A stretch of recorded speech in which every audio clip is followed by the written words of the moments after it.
नाज़रीन, मैं हूं बिस्मिल्लाह आफ्ताब आलम और आप देख रहे हैं उर्दू हिंदी नॉलेज चैनल। आइए कुछ बहुत इंपॉर्टेंट क्वेश्चन हैं सर सैयद से मुतालिक जो शायद आपकी रीच से दूर हों। तो ऐसे क्वेश्चन मैं आपके सामने लेकर के आया हूं, इनको आप अपने पास नोट कर सकते हैं। देखिए, हो सकता है आपको मालूम भी हो, लेकिन बहरहाल बहुत अच्छे क्वेश्चन हैं। सर सैयद का तखल्लुस याद रखिएगा। अमूमन पूछा जा सकता है कि सर सैयद का आही जो था, तखल्लुस किसका था? सर सैयद का। चूँकि सर सैयद ने शुरू में शायरी की थी, बाद में उसका जो है छोड़ दिया इरादा।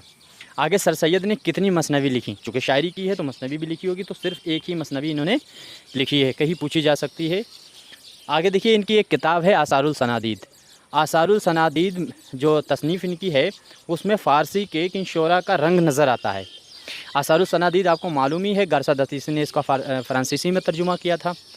तो ये किताब में जो रंग नज़र आता है तो वो बेदिल और ज़हूरी का, याद रखिए, इन दो शायरों का रंग नज़र आता है आसारुल सनादीद में जो इस्तेमाल हुए हैं कलमे और जो शेर उनमें।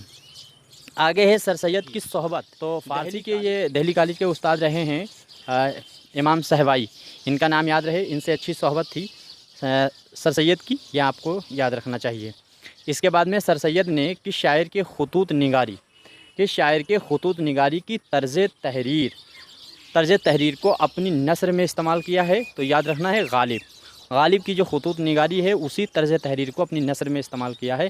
इसीलिए उर्दू नस्र का आगाज़ जो है कुछ ख़ुतूत से बाकायदा मानते हैं गालिब से, कुछ लोग जो हैं वो सर सैयद की नस्र तसनीफ़ों से मानते हैं। आगे देखिए, सर सैयद ने पंजाबी यूनिवर्सिटी, जो पंजाबी यूनिवर्सिटी थी, उसके क़याम के लिए कितने आर्टिकल लिखे थे? ये याद रखिएगा, जो पंजाब यूनिवर्सिटी बनी है तो सर सैयद ने उसके लिए 3 आर्टिकल लिखे थे। इसके बाद अगला सवाल देखिए कि सर सैयद ने किन अंग्रेज़ी मज़मून निगार के मज़मून को अपनी ज़बान में अदा किया? तो वो दो कौन हैं अंग्रेज़ी अदीब जिनके मज़मून निगारी को अपनी ज़बान में अदा किया? देखिए, एक जो है वो एडिशन है, एडिशन का नाम याद रहे, और दूसरा स्टेल, इन दोनों का नाम याद रहे। इन्हीं के मज़मून को अपनी ज़बान में अदा किया सर सैयद ने। आगे शिबली नोमानी की ज़बान सर सैयद के किन हक़ाइक़ से मुखालिफ थी? यानी सर सैयद के जो अक़ीदे थे वो कौन से अक़ीदे हैं जिसकी वजह से शिबली जो है उनसे मुखालिफ थे? तो वो आप याद रखिए, मज़हबी मसाइल। मज़हबी मसाइल से वो सभी इनसे नाराज़ थे, सर सैयद से, जो भी थोड़ा सा मज़हब में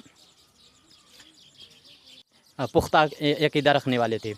तो आगे देखिए, सर सैयद के अक़ाइद के ख़िलाफ़ किसने फ़तवे दिए थे? तो मौलवी अली बख्श जो थे, उन्होंने इनके ख़िलाफ़ फ़तवे दिए थे, इनके अक़ाइद सर सैयद के ख़िलाफ़। अच्छा, अगर ये पूछा जाए कि सर सैयद और मौलवी जो अली बख्श थे उनका ताल्लुक़ क्या था, तो दोस्त का। बस इतने ही क्वेश्चन हैं। बाकी और भी क्वेश्चन जो होते हैं सर सैयद के बारे में, जो ख़ास चीज़ें हैं किताबों में आपको अमूमन देखने को मिलती रहती है, वो आपको याद है। इसमें कोई गलती है तो ज़रूर बताइएगा।